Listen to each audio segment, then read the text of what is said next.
ইউনুস আলাইহিস সালাম যে মাছের পেট থেকে আল্লাহ যে বের করবেন, আল্লাহ যেটা জানেন না? কিন্তু আল্লাহ কি বলেছিলেন কোরআনে জানেন? যদি ইউনুস আলাইহিস সালাম মাছের পেটে আমার তাসবিহ পাঠ না করত, আমি তাকে কিয়ামত পর্যন্ত মাছের পেটে রেখে দিতাম। এটা আল্লাহ বলেছেন। তার মানে তার দোয়া কিন্তু তাকে মাছের পেট থেকে বের করেছে। তার তাকদীরে লেখা ছিল যে কিয়ামত পর্যন্ত তিনি মাছের পেটেই থাকবেন অক্ষত অবস্থায়। জাকারিয়া আলাইহিস সালাম তিনি দোয়া করতেই যাচ্ছেন। আল্লাহ সুবহানাহু ওয়া তাআলা তাকে একটা সময় তাকে সন্তান দিলেন। তার মানে দোয়াতে তাকদীরের মধ্যে এই পরিবর্তনটা ঘটানো হয়। যদি তার দোয়া তৎক্ষণাৎ কবুল না হয়, সে যেটা চাচ্ছে এটা যদি আল্লাহ তাকে না দেয়, তবে তাকে জানতে হবে আল্লাহ কি করেছেন তার এই দোয়াকে। দ্বিতীয়টা, ওয়া ইম্মা আইয়াদাখিরাহা লাহু ফিল আখিরাহ, হতে পারে আল্লাহ তার জন্য এটাকে রিজার্ভ করে রেখে দিবেন কিয়ামতের জন্য। এটা আপনাকে নিতে হবে। রাসূল কি বলেছেন? সেই দোয়াটা হয় তৎক্ষণাৎ কবুল হয়ে যাবে, যেটা চাচ্ছেন সেটা আপনি পেয়ে যাবেন, অথবা যদি আল্লাহ এটা না দেয় তাহলে আপনি জেনে নেন আল্লাহ আপনার এই দোয়াটাকে কিয়ামতের দিনের জন্য রিজার্ভ করে রেখে দিবেন। আল্লাহ যে তাকদীর নির্ধারণ করে রেখেছেন সেটা কোনোদিন পরিবর্তন হয় না। যদি কোনো কিছু আল্লাহর লিখিত তাকদীরকে পরিবর্তন ঘটান, তাহলে সেটা হচ্ছে দোয়া। তার মানে দোয়ায় তাকদীর পর্যন্ত পরিবর্তন ঘটানো হয়। এটা সত্য যে তাকদীর নির্ধারিত। এবার আপনি রেজাল্টটা শুনেন। যারা বলে যে তাকদীর নির্ধারিত এই জন্য সে দোয়া করতেছে না, কথা সত্য যে তাকদীর নির্ধারিত। এটা 50,000 বছর আগেই আল্লাহ সুবহানাহু ওয়া তাআলা লিপিবদ্ধ করে রেখে দিয়েছেন। তাকদীরে যা আছে তার চুল পরিমাণ হেরফের হবে না, এ কথা সত্য। এই কথাটা কে জানিয়েছে আমাদেরকে? আমাদেরকে আল্লাহ জানিয়েছেন। এই সংবাদটা কে জানিয়েছেন? আল্লাহ। তাহলে তাকদীর লিপিবদ্ধ বা নির্ধারিত, এটা একটা খবর মানে এটা সংবাদ, এটা আমাদেরকে জানানো হয়েছে। যিনি জানিয়েছেন তিনি নিজেই আপনাকে আমাকে আদেশ করতেছেন যে তুমি তোমার রবকে ডাকো। ব্যাপারটা বুঝেন। আল্লাহ নিজে আমাদেরকে জানিয়েছেন তাকদীর নির্ধারিত, আবার আল্লাহ নিজেই বলতেছেন তুমি তোমার রবকে ডাকো। তাহলে একটা হচ্ছে সংবাদ আর একটা হচ্ছে আদেশ। আপনি কোনটাকে প্রাধান্য দেবেন? আদেশকে। কারণ সংবাদ যেটা জানানো হয়েছে এটা বিভিন্ন কারণে জানানো হয়েছে, আর আল্লাহ যখন আদেশ করেছেন যে তুমি তোমার রবকে ডাকো, এটা আদেশ। কোরআনের বহু জায়গায় পাবেন। তার মধ্যে একটা আয়াত যেটা প্রথমে পাঠ করেছি, সেটা 40 নম্বর সূরা গাফির, তার 60 নম্বর আয়াতে আল্লাহ নিজে বলতেছেন ওয়াকালা রাব্বুকুম উদউনি আস্তাজিব লাকুম, তোমাদের রব তোমাদেরকে ডেকে বলতেছেন আমাকে ডাকো। ওয়াকালা রাব্বুকুম, তোমাদের রব বলেছেন এই কথা, উদউনি, আমাকে ডাকো, আস্তাজিব লাকুম, আমি তোমাদের ডাকে সাড়া দেব। তাহলে আল্লাহ বলেছেন তাকদীর নির্ধারিত, আবার আল্লাহ নিজেই বলতেছেন আমাকে ডাকো, তুমি ডাকলে আমি তোমার ডাকে সাড়া দেব। ডাকে সাড়া দেওয়া মানে কি? আপনার প্রয়োজন পুরা হবে, এটা আল্লাহ বলেছেন। তুমি ডাকো, তোমার ডাকে সাড়া দেয়া হবে। তাহলে আল্লাহ সুবহানাহু ওয়া তাআলা নিজেই যখন আমাদেরকে বলতেছেন তোমরা ডাকো, তোমাদের ডাকে সাড়া দেওয়া হবে, এজন্য আল্লাহ সুবহানাহু ওয়া তাআলার আদেশটা হচ্ছে একটা ইবাদত। এখন আপনি আল্লাহকে ডাকবেন এই সেন্সে, যেটা একটা ইবাদত, আমি পাই বা না পাই, আপনার তাকদীরকেও ঠিক রাখেন, আর এই পাশে আল্লাহর ইবাদত এটাকে আপনি বহাল রাখেন। যে তাকদীরে যা আছে দেখা যাবে, আল্লাহ যেহেতু ডাকতে বলেছেন, এটা আদেশ জারি করা হয়েছে, তাহলে আমার উপরে দায়িত্ব আমি ডাকবো, আমি কিছু পাই বা না পাই। আপনি এটা প্রথম মাথায় বসিয়ে নেন, এটা হচ্ছে একটা ইবাদত। কারণ দোয়া করাটা হলো ইবাদত। দোয়া না করাটা যে বড় পাপ। দোয়া করলে আপনি কি পাবেন না পাবেন এর গ্যারান্টি আমরা দিচ্ছি না। আপনি হয়তো কিছুই পাবেন না, জেনে নেন কিছুই পাবেন না, হয়তো এটা আল্লাহ নির্ধারণ করবেন। আল্লাহ কিছু দেবে কে দেবেন এটা আল্লাহর কাজ, এটা আপনার আমাদের কাজ না। আমাদের কাজ হচ্ছে আল্লাহকে ডাকা, এটা আমাদের কাজ, দায়িত্ব, এটা একটা ইবাদত। আর যারা আল্লাহকে ডাকে না তারা ইবাদত করে না, বরং তারা হচ্ছে অহংকারী। আল্লাহ তাদেরকে পাপী বলেছেন। এই আয়াতের মধ্যেই আছে। আল্লাহ কি বলেছেন? ওয়াকালা রাব্বুকুম উদউনি আস্তাজিব লাকুম ইন্নাল্লাযীনা ইস্তাকবিরুনা আন ইবাদাতি, আল্লাহ বলেছেন নিশ্চয়ই যারা আমার ইবাদত করা থেকে অহংকার প্রদর্শন করবে, সায়াদখুলুনা জাহান্নামা দাখিরিন, তাদেরকে আমি লাঞ্ছিত করে জাহান্নামে নিক্ষেপ করব। দাখিরিন মানে হচ্ছে লাঞ্ছিত, ছোট করে তাকে আমি জাহান্নামে নিক্ষেপ করব। এখানে আল্লাহ ছোট কেন করলেন? মানে দোয়া করাটা হলো, আপনি যদি কারো কাছে কিছু তলব করেন, তার মানে আপনি ছোট হইলেন তার কাছে ছোট হইলেন যে আমাকে কিছু দেন। যে চায় সে ছোট না, যার কাছে চাওয়া হলো তাকে বড় করা হলো। কেউ যদি আল্লাহর কাছে চাওয়া থেকে নিজেকে অহংকার প্রদর্শন করে, মানে বরত্ব দেখায় যে আমি আল্লাহর কাছে চাবো না, তার মানে এটা হয়ে যাবে অহংকার। তার মানে আল্লাহ বোঝাতে চাইলো ও নিজেকে বড় ভাবলো আমার চেয়ে, আমার কাছে নত হয় না, ও নিজেকে বড় ভাবে। এই জন্য আল্লাহ অহংকার শব্দটা ব্যবহার করেছেন, আর শাস্তির ক্ষেত্রে আল্লাহ দাখির শব্দটা ব্যবহার করেছেন। যেহেতু তুমি অহংকার করেছো, আমার কাছে কিছু চাইলে না, এই জন্য তোমাকে আমি জাহান্নামে নিক্ষেপ করবো, লাঞ্ছিত করে, ছোট করে। তুমি আমার সামনে যখন ছোট হইলা না, তাহলে জাহান্নামে তোমাকে আমি ছোট করে ফেলবো। এটা আল্লাহ সুবহানাহু ওয়া তাআলা বলে দিয়েছেন। তাহলে বরত্ব হলো আল্লাহর কাছে চাওয়া, সম্মানটা হলো আল্লাহর কাছে চাওয়া, আর লাঞ্ছিত হলো আল্লাহর কাছে না চাওয়া। এই জন্য আপনি কবুল হোক বা না হোক, কিছু পান বা না পান, এর সাথে দোয়া করা না করার কোনো সম্পর্ক নেই। দোয়া করাটা হলো ইবাদত। এটা আপনি মাথায় বসিয়ে নেন যে আমি আমার রবকে ডাকবো, তার কাছে আমি চাইবো, আমাকে দেখ বা না দেখ, কারণ এটা হচ্ছে আমার ইবাদত। খুব সংক্ষিপ্ত যদি করতে চাই, তাহলে যে কথাগুলো পরে আসবে এখনই বলে দিই কেমন ইবাদত। একটা উদাহরণ দিয়ে দিই। আপনারা তো একটু আগে সালাত আদায় করেছেন না? নগদ কিছু পেয়েছেন? পান নাই। যারা হজ করেছে, যারা কুরবানি করে, যারা সিয়াম রেখেছেন রমজান মাসে, আপনার কোনো ঘাটতি পুরো হয়ে গেছে? আপনার পেরেশানি তো পেরেশানি আছে। বিয়ে করেন নাই, ঈদের দিন কি বিয়ে হয়ে গেছে? চাকরি পান না, ঈদের দিন কি চাকরি পেয়ে গেছেন? তাহলে রমজান মাসের সিয়াম রেখে কি পেয়েছেন? কিছু পেয়েছেন উল্লেখযোগ্য? কিছুই পান। নামাজ পড়েন, কিছু পাননি। এখন কি নামাজ ছেড়ে দিয়েছেন? ছাড়েন নাই। সিয়াম ছেড়ে দিয়েছিলেন? ছাড়েন নাই। কেন? ইবাদত করে যদি কিছু পাওয়া গেলে ইবাদত করি, না পাওয়া গেলে যদি ছেড়ে দেই, তাহলে নামাজ তো ছাড়ি নাই, হজও তো ছাড়ি না, আমরা তো সিয়ামও ছাড়ি নাই, যাকাতও তো ছাড়ি নাই, ইবাদত তো করে যাচ্ছি, কিন্তু কিছু পাচ্ছেন না। দোয়া করার ক্ষেত্রে কেন আপনার এমন মেন্টালিটি যে পেলেই দোয়া করব, না পেলে করব না? বরং দোয়াটাও নামাজের মতো একটা ইবাদত, দোয়াটাও কোরআন পড়ার মতো একটা ইবাদত, দোয়াটাও সিয়াম রাখার মতো একটা ইবাদত। বরং দোয়াকে বলা হয়েছে, দোয়া হলো ইবাদতের মূল। যদিও হাদিস সহিহ নয়, কিন্তু সহিহ হাদিস কোনটা? রাসূল বলেছে আদ-দোয়া হুয়াল ইবাদা, দোয়াটাই হলো ইবাদত।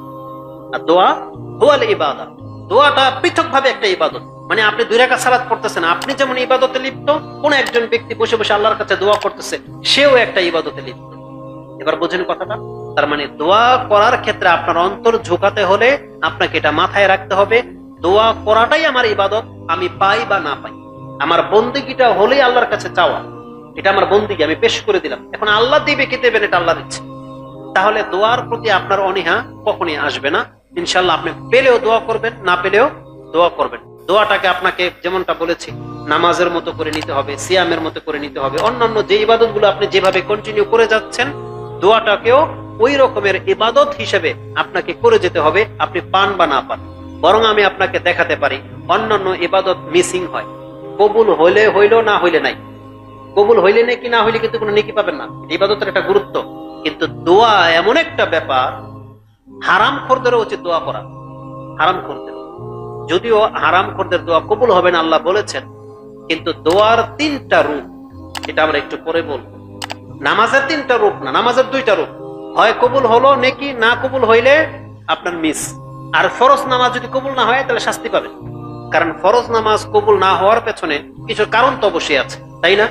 যে কারণগুলো হয়তো আপনার ওযু ঠিক মতো করেন নাই, হয়তো বা নামাজ পড়তেছেন ওয়াক্ত ছেড়ে দিয়ে, নামাজ পড়তেছেন হয়তো বিনা কারণে জামাত ছেড়ে দিচ্ছেন, এই জন্য কবুল হচ্ছে না। তো ওই কারণগুলো শাস্তি পাওয়ার যোগ্য। আর নফল নামাজ হলে পড়লে নেকি, না পড়লে নেকি নাই, হইলে নেকি, কবুল না হইলে পাপ নাই, নফল নামাজের হুকুম এটা। কিন্তু দোয়া এটা এমন একটা ব্যাপার, এটা 3টা রূপ বলছে, দোয়া কবুল যোগ্য, কবুল হয়ই হয়। মানে হয় আপনি যেটা চাচ্ছেন সেই ক্ষেত্রে কবুল হলো না, কিন্তু এই দোয়া আপনাকে বিপদ থেকে বাঁচাবে, যেটা আপনি কোনোদিন কল্পনাও করেন নাই। আপনি দোয়া করেছেন আল্লাহর কাছে, সন্তান চাচ্ছেন, চাকরি চাচ্ছেন, কিন্তু হচ্ছে না কবুল।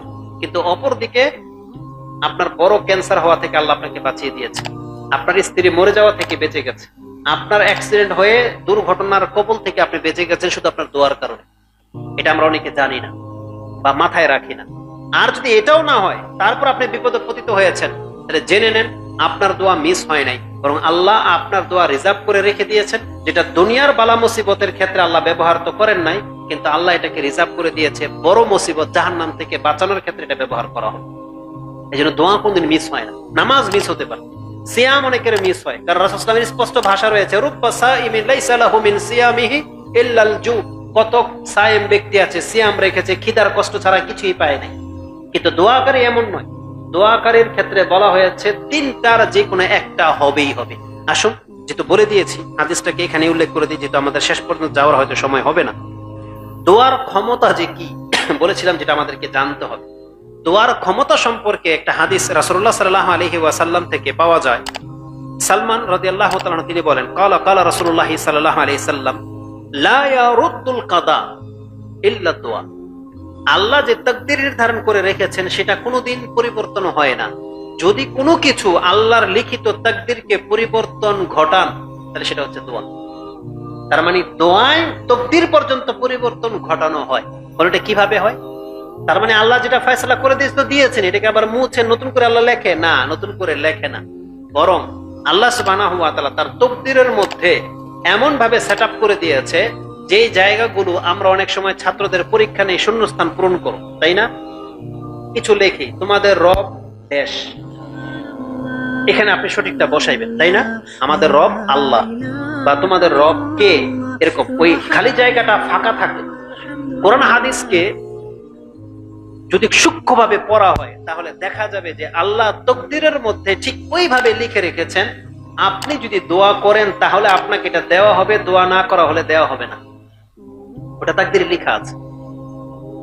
জাকারিয়া আলাইহিস সালামকে যে আল্লাহ 70, 80, 90, 100 বছর পরে সন্তান দেবেন, এটা তো লিখিতে ছিল না?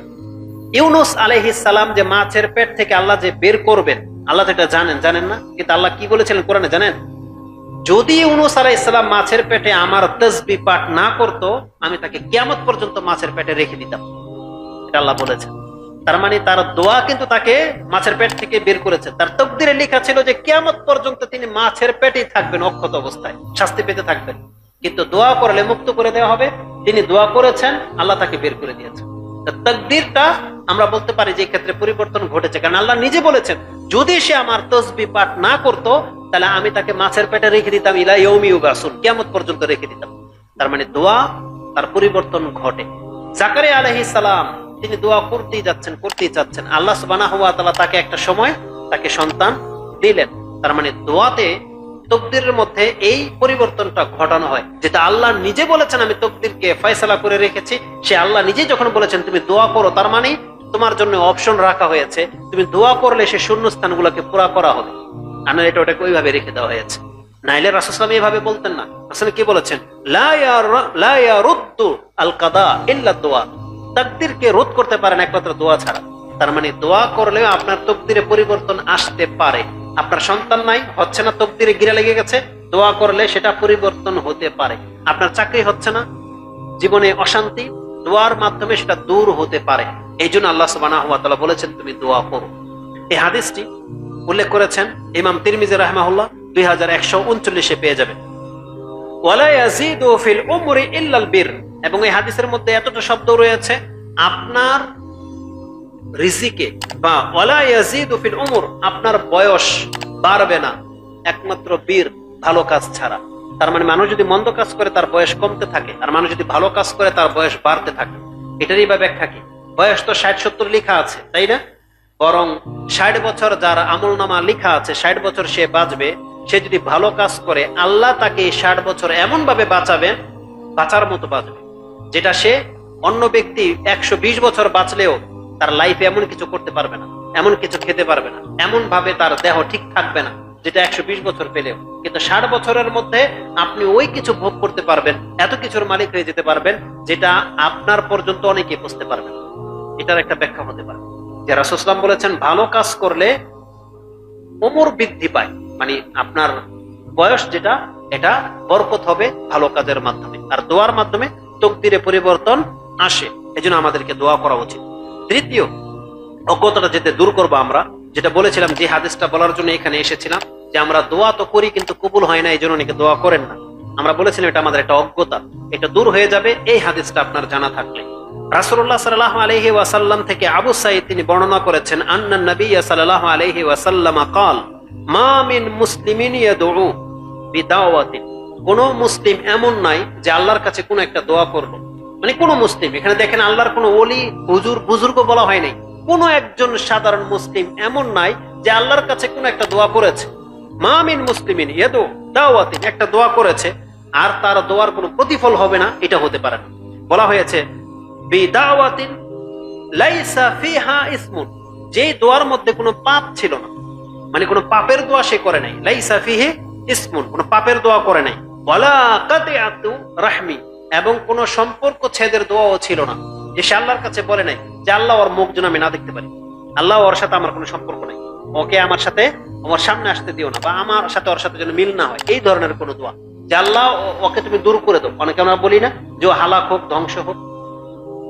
রক্তের সম্পর্ক ছিন্ন হওয়া আর কোনো পাপের দোয়া যদি না হয়, সাধারণ যেই কোনো জায়েজ দোয়া যদি হয়, তাহলে তার এই দোয়ার সাথে কি আচরণ হয়? ইল্লা আতাহুল্লাহু বিহা ইহদা সালাস, তাহলে আল্লাহ তাকে তিনটার যেই কোনো একটা রূপে তার দোয়া কবুল করে থাকেন। মানে দোয়াটা যদি জায়েজ দোয়া হয়, তাহলে এই জায়েজ দোয়াটা আপনার যে কোনো তিনটা রূপ নেবে, তিনটা রূপের যে কোনো একটা রূপে আপনার উপরে প্রতিফলিত হবে, তিনটার যে কোনো একটা। সেটা কি? ইম্মা আন তুআজ্জালু লাহু দাওয়াতাহু, হতে পারে প্রথম রূপ যেটা আপনি চাচ্ছেন যে আল্লাহ তুমি এটা দাও, তৎক্ষণাৎ আপনি পেয়ে যাবেন, যেটা চাচ্ছেন সেটা আল্লাহ আপনাকে দিয়ে দিবে। যেটা যারা পেয়ে যায় তারা তো অনেকে মনে করে যে আমার দোয়া কবুল হয়, কিন্তু যারা পায় না তারা এখানে ক্ষান্ত থাকে, কিন্তু পরের অংশ পর্যন্ত তাদের যাওয়া উচিত। সেটা কি? যদি তার দোয়া তৎক্ষণাৎ কবুল না হয়, সে যেটা চাচ্ছে এটা যদি আল্লাহ তাকে না দেয়, তবে তাকে জানতে হবে আল্লাহ কি করেছেন তার এই দোয়াকে। দ্বিতীয়টা, ওয়া ইম্মা আইয়াদাখিরাহা লাহু ফিল আখিরাহ, হতে পারে আল্লাহ তার জন্য এটাকে রিজার্ভ করে রেখে দিবেন কিয়ামতের জন্য। এটা আপনাকে নিতে হবে। রাসূল কি বলেছেন? সেই দোয়াটা হয় তৎক্ষণাৎ কবুল হয়ে যাবে, যেটা চাচ্ছেন সেটা আপনি পেয়ে যাবেন, অথবা যদি আল্লাহ এটা না দেয় তাহলে আপনি জেনে নেন আল্লাহ আপনার এই দোয়াটাকে কিয়ামতের দিনের জন্য রিজার্ভ করে রেখে দিবেন। এটা আল্লাহ মানে নষ্ট করবেন না। আল্লাহ কি করবেন? ওয়া ইম্মা আইয়াদাখিরাহা লাহু ফিল আখিরাহ বা ফিল কিয়ামা, ইয়াউমাল কিয়ামা, কিয়ামতের জন্য আপনার এই দোয়াটাকে আল্লাহ রিজার্ভ করে সংরক্ষণ করে রেখে দেবেন। আর না হয় ওয়া ইম্মা আইয়াসরিফা আনহু মিনাস সুই মিসলাহা, তার মানে যেই পরিমাণ দোয়া সে আল্লাহর কাছে করেছিল, যতটা বেনিফিট সে পাওয়ার হক রাখে, আল্লাহ তাকে তা দেয়নি, ওই সমপরিমাণ অনিষ্ট থেকে আল্লাহ তাকে মুক্ত করে দিলেন। ওই বিপদ আপনার আসতে পারবে না। ওই আপনার এই দোয়ার করার কারণে এই বিপদটাকে আল্লাহ দূরে ঠেলে দেবেন, আটকিয়ে দেন। তাহলে এই দুইটা জিনিস আমাদের মাথায় থাকে না কেন? আমরা শুধু প্রথমটাই চাচ্ছি, যেটা চাচ্ছেন যে আল্লাহ এটা কবুল হইল না কেন, এটাই কবুল হোক, কিন্তু এর চাইতেও কিন্তু ইম্পর্টেন্ট ওই দুইটা, যে বিপদটা আসতে আছিল আল্লাহ যদি ঠেকিয়ে দেয়, অথবা আল্লাহ যদি কিয়ামতের মাঠে আমাকে জাহান্নামের আগুন থেকে বাঁচানোর জন্য যদি রেখে দেয়, তাহলে ওটা বেশি উপকারী ছিল না আমাদের জন্য। রাসূলুল্লাহ সাল্লাল্লাহু আলাইহি ওয়াসাল্লামের এই হাদিসটা সেখানে উল্লেখ করা হয়েছে। কালু ইযান নুকসিরু ইয়া রাসূলুল্লাহ, তখন সাহাবী বলেছিলেন ইয়া রাসূলুল্লাহ, তাহলে আমরা তো আল্লাহর কাছে অধিক মানের দোয়া করব। তাহলে যদি এমনটাই হয় যে কবুল না হলে বিপদ থেকে যাবে, আর না হলে আল্লাহ রিজার্ভ করে রেখে দেবে, তাহলে তো আমরা তো দোয়া করতেই থাকবো। সাহাবী বলতেছে আমরা কেন এমন মেন্টালিটির হই না? এটা জানার পরে যে তাহলে আমি তো দোয়ার একদম সয়লাভ বসাই দেব, এমনটা হওয়া উচিত। তাহলে আমি তো দিন রাত দোয়ার মধ্যে ডুবে থাকবো, এটাই হওয়া উচিত। রাসূল কি বলেছেন জানেন? আল্লাহু আকসার, আল্লাহ তোমাকে তার চাইতে বেশি দিতে সক্ষম।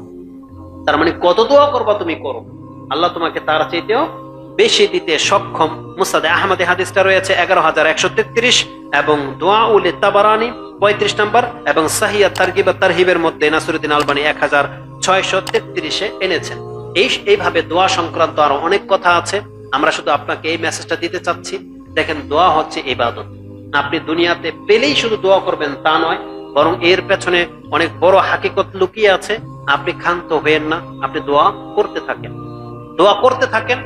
আপনি যেটা পেয়েছেন এর চাইতে আল্লাহ উত্তমটা কিছু দিতে সক্ষম। আপনি ভরসা রাখেন, আশা রাখেন। দোয়া করার আদব সম্পর্কে শুধু একটা কথা বলবো, সেটা হচ্ছে দোয়া করবেন একিনের সাথে। দোয়া করতে হবে কিসের সাথে? একিনের সাথে, বিশ্বাসের সাথে। রাসূল সাল্লাল্লাহু আলাইহি ওয়াসাল্লামের ওই হাদিসটা আমি এখানে হয়তো নোট করিনি। রাসূল বলেছেন যে তোমরা দোয়া করতে থাকো একিনের সাথে, আল্লাহ দোয়া কবুল করে না।